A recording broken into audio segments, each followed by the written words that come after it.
खुर्रम साहब, क्योंकि अभी आईएमएफ की अगर किस्त पाकिस्तान को मिल भी जाती है 1.2 बिलियन डॉलर्स की, इसके बाद भी पाकिस्तान को एक्सटर्नल फाइनेंसिंग की जरूरत होगी। और आज ही मूडीज की रिपोर्ट है कि पाकिस्तान को आने वाले सालों में जो अदायगियां करनी है बड़ा चैलेंजिंग होगा। बहुत मुश्किल लग रहा है कि पाकिस्तान जो है अपनी फाइनेंशियल जो एक्सटर्नल कैपेसिटी उसको बढ़ा सके। तो क्या हम पुरुमीद हैं कि इस प्रोग्राम के बाद दोस्त ममालिक जो है हमें पैसे देंगे? कैसे हम अपने रिजर्व्स को बिल्ड करेंगे?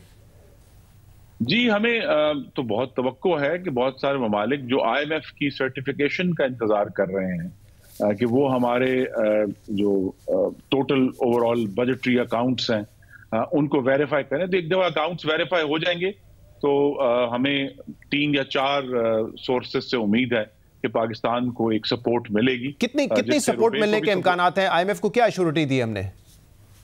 जी, मैं ये अभी तो रिवील नहीं किया। ये बेहतर यही है कि जब इंशाल्लाह नेक्स्ट अगले हफ्ते के आगाज में जब एग्रीमेंट साइन हो जाएगा तो वजीर खजाना सारी तफसीलात आपके सामने रखें।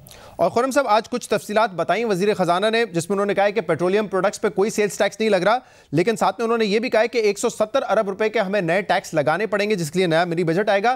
तो क्या 170 अरब रुपए के मजीद टैक्स जो हम लगाने जा रहे हैं उसमें जीएसटी की शरह बढ़ाना भी शामिल है 17 से 18%? जी देखिए, ये तमाम डिटेल्स बेहतर यही है कि वजीर खजाना आपको बताएं, लेकिन ये मैं जरूर बता सकता हूं कि जिस तरह हम देख रहे हैं कि बैंकों को एक गैर मामूली इस साल उनको प्रॉफिट्स हुए हैं, ऑयल कंपनीज को गैर मामूली प्रॉफिट सिर्फ पाकिस्तान में नहीं पूरी दुनिया में हुए हैं। कोशिश तो यही की जाएगी कि वो ऐसे सेक्टर जहां एक जिसको अंग्रेजी में कहते हैं विंडफॉल प्रॉफिट्स हुए हैं पिछले साल के मखसूस हालात की वजह से, तो ज्यादा जो बोझ है उनके ऊपर डाला जाए बजाय ये कि पाकिस्तान के अवाम पर बोझ डाला। यानी कि इन सेक्टर्स के ऊपर वन टाइम सरचार्ज लगाया जाएगा? जी नहीं, मैं ये नहीं कह रहा। मैंने कहा हमने कोशिश यही की है। तफसीलात वही कॉम्पिटेंट है वजीर खजाना ही आपके साथ शेयर करने के लिए। सही, तो मतलब इस बात का जवाब क्या लूं? इम्कान है कि शरह में इजाफा होगा सेल्स टैक्स की, क्योंकि आज ये कहा है वजीर खजाना साहब ने कि जो सेल्स टैक्स वाला मामला है वो भी 170 अरब में शामिल है। जी, वो बहुत जल्द इस मामले में फाइनेंस बिल भी आएगा, वो भी सारी तफसीलात खुल जाएंगी। अभी कबल अज वक्त है ये सब डिटेल्स रिलीज करना। सही, और जो आपका शोबा है उसके हवाले से क्या तय हुआ है? बिजली की कीमत में इजाफा करना है, क्योंकि आप तो कहते रहे हैं पिछले अपने कई प्रोग्राम्स में कि हमने बेस टैरिफ नहीं बढ़ाना है, और आज जीसीसी में फिलहाल तो ऐसा कोई फैसला नहीं हुआ है, लेकिन आईएमएफ तो कह रहा है कि आपको बेस टैरिफ बढ़ाना पड़ेगा। जी, बेस टैरिफ में कोई तब्दीली नहीं की जा रही। कुछ ऐसे मौखर शुदा महसूलात हैं पिछले सालों के जिसपे इसरार किया गया है कि वो वसूल की जाए, तो एक आर्जी तौर पर जरूर कुछ असर आएगा सार्फिन के ऊपर। लेकिन ये कि बिजली के बेस टैरिफ में एक तो कोई इजाफा नहीं, और जिस तरह आज आपने पढ़ा भी होगा कि हम पिछले 4-5 माह से जब से मौसम गर्मा खत्म हुआ है तो हमने बहुत स्ट्रिक्ट मैनेजमेंट की है कि महंगे जो ईंधन है वो इस्तेमाल ना किए जाएं, जिसका नतीजा ये है कि आज ही नेपरा ने अनाउंस किया है कि कराची के शहरियों को अगले महीने 10 रुपए 27 पैसे फी यूनिट जो है उनका फ्यूल सरचार्ज जो है वो उसमें मिनहा किया जाएगा। तो जहां तो हमारे हम अपनी बेहतरी कर सकते हैं वो हमने की है। कुछ पुराने महसूलात हैं उनको हम अगले चंद महीनों में लेकिन ऑब्वियसली आवाम को तो जेब से पैसे देने हैं, चाहे वो बेस टैरिफ की मद में हो या फ्यूल एडजस्टमेंट की मद में हो, तो कितना इंपैक्ट आएगा पर यूनिट आने वाले महीनों में? जी, वो भी इंशाल्लाह वो उस पर हमारा इत्तेफाक है और क्लैरिटी है, वो भी वजीर खजाना इंशाल्लाह। तो आवाम के साथ शेयर क्यों नहीं किया जा रहा अगर इत्तेफाक हो चुका है बातों पर?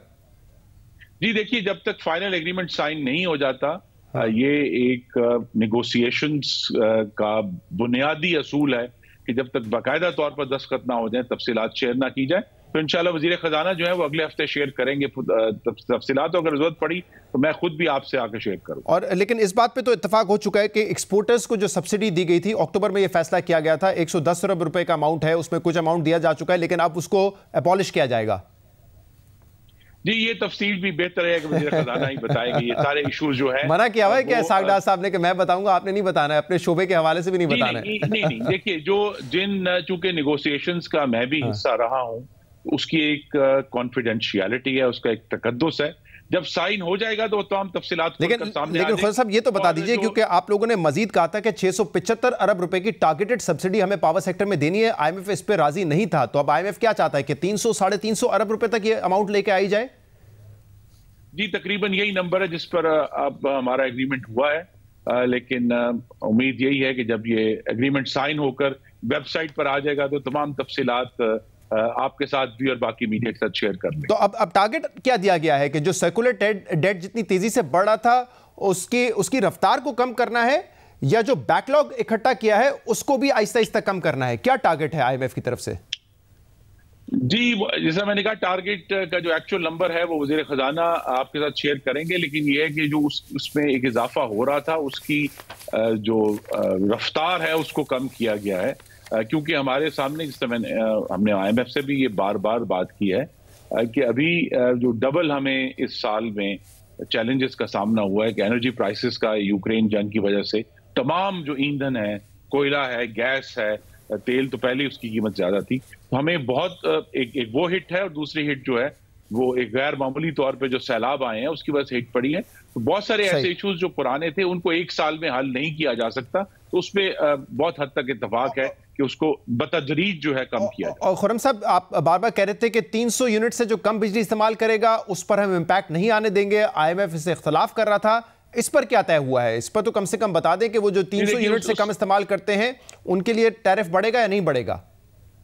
जी नहीं, उनके लिए भी टैरिफ नहीं बढ़ेगा। कुछ जो मौखर की गई थी पिछले साल सैलाब में अदायगियां काबीना ने, वो वसूल करने का मंसूबा है, लेकिन अच्छा, उसमें 300 से कम यूनिट वालों को रियायत नहीं मिलेगी?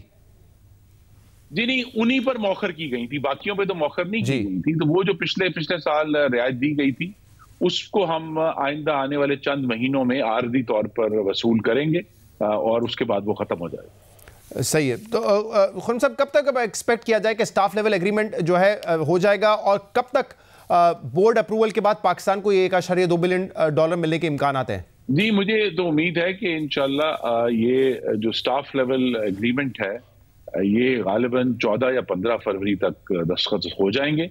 उसके बाद मुझे ऑफ हैंड नहीं पता कि आईएमएफ की बोर्ड मीटिंग कब है, लेकिन स्टाफ एग्रीमेंट के बाद तो फिर इंशाल्लाह जो भी नेक्स्ट अर्लीस्ट बोर्ड मीटिंग होगी उसमें फैसला होकर पाकिस्तान को जो पेमेंट है वो हो जाएगी।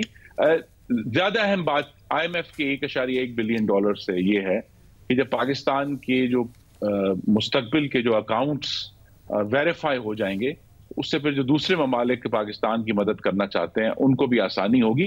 तो ज्यादा जो तवक्को है वो उस वेरिफिकेशन से है, बजाय ये कि $1.1 बिलियन से।